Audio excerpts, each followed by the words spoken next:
Assalamualaikum, anda sedang menonton Sekilas Fakta 28 September 2020 bersama dengan saya Nur Syah Muhammad Amin.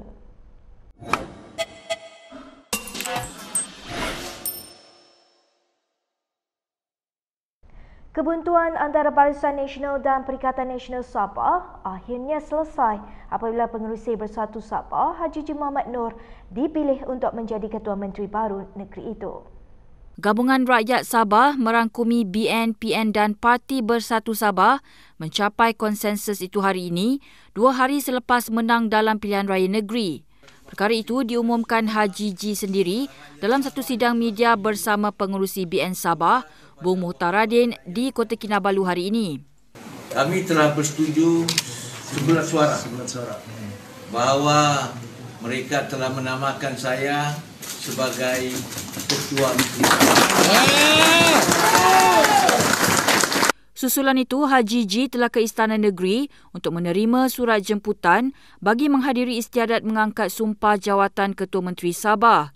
Jabatan Penerangan Sabah berkata, Haji G tiba kira-kira jam 4 petang tadi untuk menerima surat tersebut daripada Yang di-Pertua Negeri Johar Mahiruddin. Saya ucap tahniah kepada kita punya Datuk Haji G yang saya persetujui sebagai Ketua Menteri yang baru untuk mengangkat sumpah pada besok hari. Maka dengan ini saya menyerahkan surat jemputan kepada Datuk Haji G yang berhormat untuk datang hadir besok pagi seperti yang dikatakan.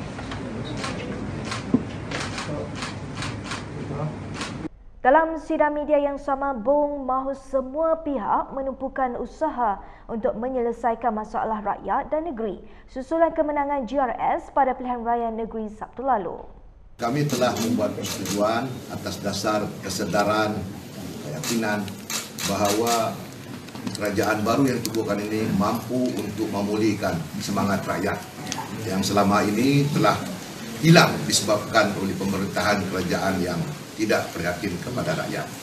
Jadi memang satu tanggungjawab yang besar untuk kerajaan negeri ini pada masa akan datang, tetapi dengan kerjasama semua pihak, saya yakin selesai saja esok hari apa ini yang amat berhormat Datuk Seri Tun Haji G dinubatkan selaku Ketua Menteri Sabah, kita akan memulakan langkah kita untuk memastikan rakyat di bawah mendapat perhatian daripada kerajaan yang sudah ada dan semua rakyat tidak lagi main politik, kita memikirkan masalah negeri Sabah.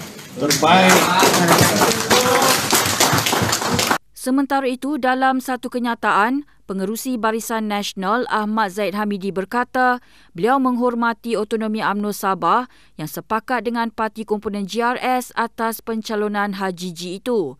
Ini meskipun Zahid yang juga Presiden UMNO sebelum ini bertegas bahawa jawatan Ketua Menteri Sabah seharusnya diserahkan kepada UMNO sebagai parti individu yang memenangi jumlah kerusi DUN terbesar. Warisan Plus mungkin telah kalah dalam PRN Sabah pada Sabtu lalu, tetapi gabungan itu nampaknya belum mengalah.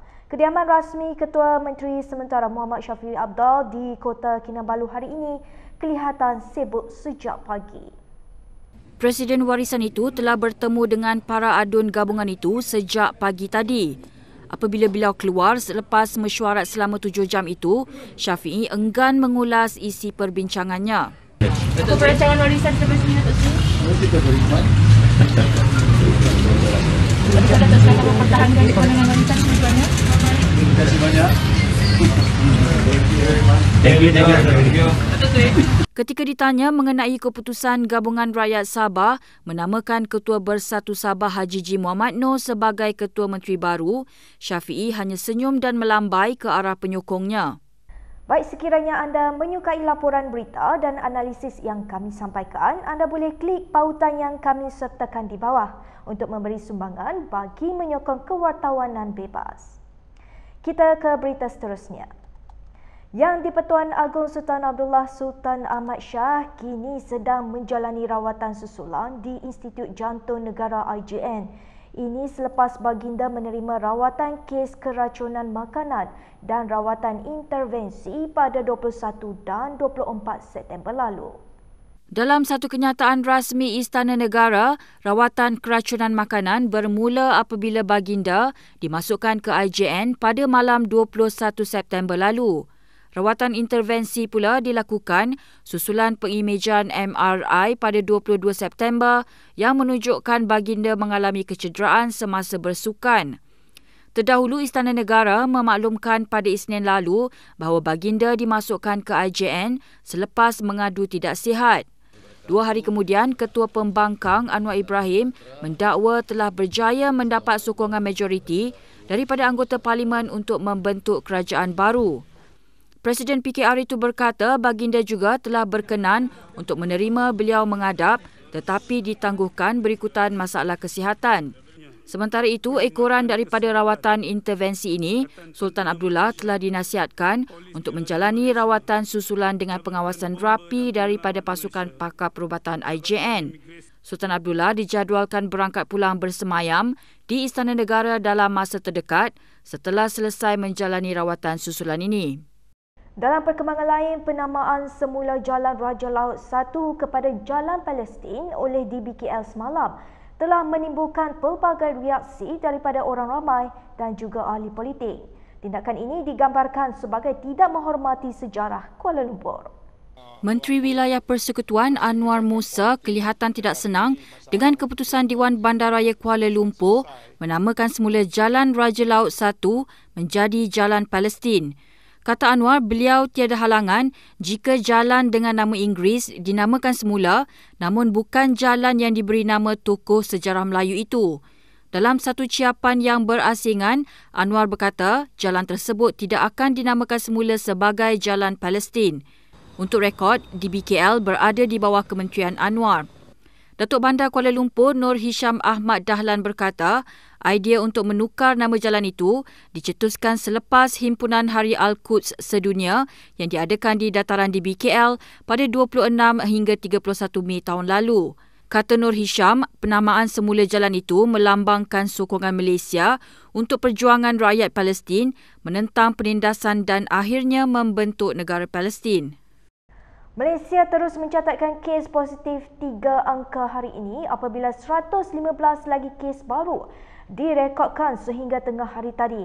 Daripada jumlah itu, 112 daripadanya merupakan kes penularan tempatan dan 3 kes import. Ini menjadikan jumlah keseluruhan kes positif sebanyak 11,034 kes dengan jumlah kes aktif mencecah 1,011. Sabah kekal sebagai penyumbang utama lonjakan kes dengan terbaru 98 kes. Negeri-negeri lain melaporkan 11 kes yang berkaitan dengan individu yang mempunyai sejarah perjalanan di Sabah. Sementara itu, Selangor telah melaporkan 11 kes baru. 6 kes telah dikesan daripada satu kluster baru yang dikesan di Selangor iaitu kluster Apas. Kedah, Kuala Lumpur Negeri Sembilan, Melaka, Labuan dan Terengganu masing-masing melaporkan 1 kes.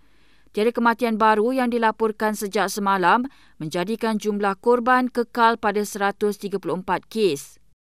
Baik, sekian sahaja daripada saya Nur Syah Mama Amin untuk sekilas fakta. Untuk lebih banyak berita, anda boleh layari kinitv.com. Anda juga boleh mengikuti kami di Instagram, Twitter, YouTube dan Facebook. Salam hormat dan jumpa lagi.